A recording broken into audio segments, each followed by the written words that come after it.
परम पद को प्राप्त हो गए। इसलिए कहते हैं कि भगवान का नाम जपो कैसे भी जपो, फलदायक ही है। ध्रुव जी महाराज तो सौतेली माँ के वचनों से व्यथित होकर गए थे, पर हरि नाम का आश्रय लेकर आज कहाँ से कहाँ पहुँच गए।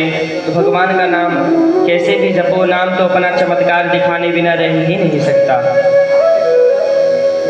अब महाराज इन्हीं के वंश में आगे चलकर धर्मात्मा अंग हुए।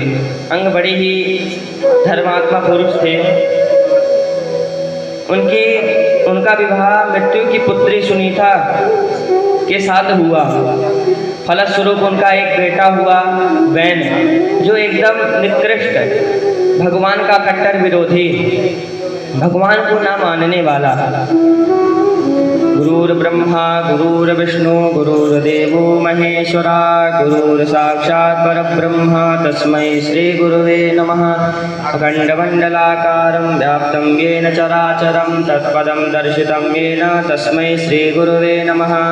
ध्यानमूलं गुरुमूर्ति, पूजामूलं गुरुपदं, मंत्रमूलं गुरुर्वाक्यं, मोक्षमूलं गुरुर्कृपा। बोले सद्गुरुदेव भगवान की, वृंदावन वाके बिहारीलाल की, सप्ताह ज्ञान यज्ञ की जय जय श्री राधे श्याम। अब महाराज अंग उससे बहुत दुखी थे।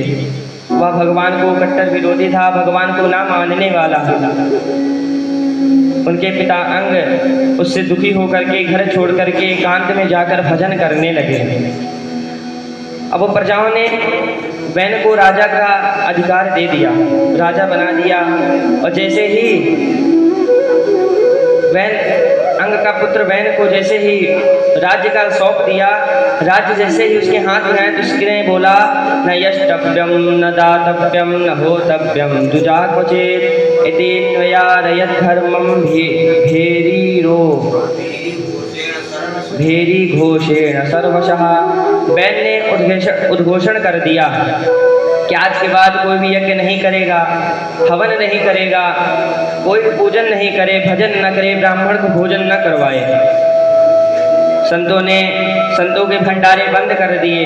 जो भी कुछ करो मेरे नाम का करो, भजन करो, वैनाय नमः, मेरे नाम का भजन करो। हवन करना हो तो वैनाय स्वाहा, क्योंकि वास्तविक परमात्मा मैं ही हूँ।